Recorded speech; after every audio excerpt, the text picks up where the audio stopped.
Hello tout le monde, je suis contente de vous retrouver. Alors malheureusement j'ai un petit souci avec ma machine. J'étais en plein tournage de vidéo pour une vidéo donc pour vous sur la surjeteuse et en fait je vous montre, c'est une catastrophe. J'ai mon surjet, donc à première vue comme ça il a l'air super. Et puis je l'ai retourné et je me suis dit la catastrophe. C'est juste horrible, je peux pas surjeter comme ça. Et encore moins vous faire une vidéo sur le surjet, comme ça c'est juste pas possible. Donc je vais devoir aller voir mon réparateur pour ma surjeteuse. J'espère qu'il va savoir faire quelque chose parce que c'est quelque chose d'important pour moi la surjeteuse, je m'en sers tout le temps. Donc c'est parti, on y va.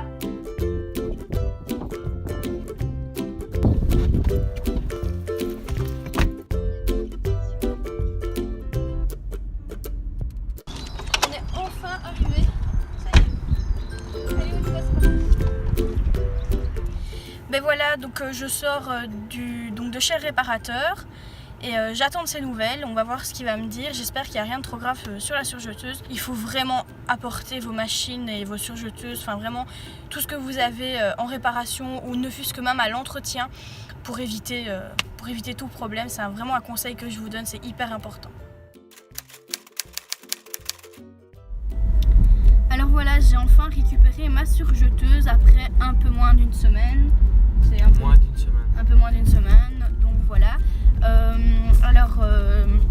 On est vraiment secoué, je suis vraiment désolée, mais c'est pas évident en voiture. Par la même occasion, on a fait aussi réparer notre machine électronique. Alors au niveau de la surjeteuse, le souci c'était un petit ressort tout simplement qui faisait défaut, qui était cassé, donc il l'a remplacé. Et pour notre machine électronique, en fait, c'est un souci de tension qu'on avait depuis très longtemps. Et c'était un ressort de tension qui était cassé, qu'il a dû remplacer aussi. C'est ça qui nous a vraiment coûté le plus cher, d'où l'importance. Pour les deux, ça nous a coûté 220 €. Pour les deux, 220 €. Ouais. Voilà. Donc pour les deux, ça nous a coûté 220 €. C'est quand même, bon, c'est une certaine somme, mais plus vous allez attendre et plus vous allez avoir une somme conséquente, parce que parfois on continue à travailler sur une machine qui a un souci. Et au final, on continue à casser d'autres pièces dans la machine et on se rend pas compte parce que c'est des toutes petites pièces parfois.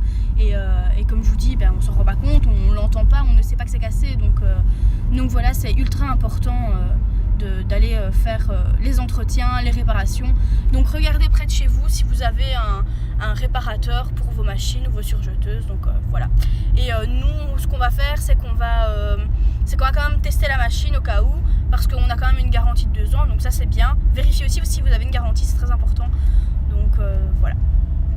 Voilà, on est de retour à la maison. J'ai l'impression d'être une enfant à Noël qui reçoit ses cadeaux, comme si j'avais 2 nouvelles machines. J'ai récupéré donc ma machine électronique et je vais pouvoir faire plein de choses avec. Je vais aussi pouvoir vous la présenter correctement.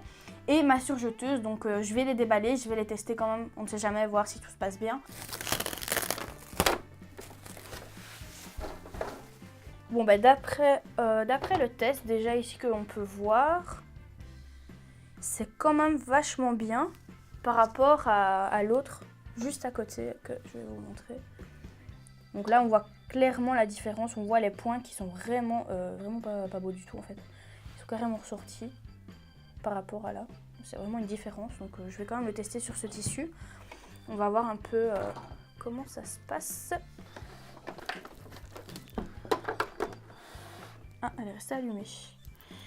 Toujours bien faire attention. Et j'ai hérité d'une deuxième aiguille. Il y a une deuxième aiguille qui est restée sur la machine, donc voilà, c'est cool. J'ai réglé ma surjeteuse en fonction de mon tissu parce que lui, il a travaillé sur un autre tissu beaucoup plus épais, donc c'était réglé pour ce tissu-là. Donc ici, je vais quand même tester, vérifier si tout est ok et on va voir si c'est réparé. Donc voilà, on peut constater que par rapport à avant, je vais vous montrer un déchet. Donc ici, c'est mon déchet d'avant.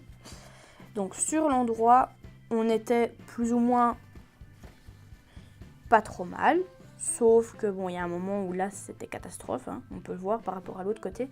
C'était vraiment catastrophique. Et sur l'envers, donc ici sur l'envers, c'est parfait. Il faut juste donner un petit coup de fer à repasser. Donc ici on peut voir que c'est bien. Tandis qu'ici sur l'envers, c'était aussi un peu le bazar. Donc on voit ici carrément que le fil d'aiguille, en fait, la niveau tension, ça allait pas du tout. Hein.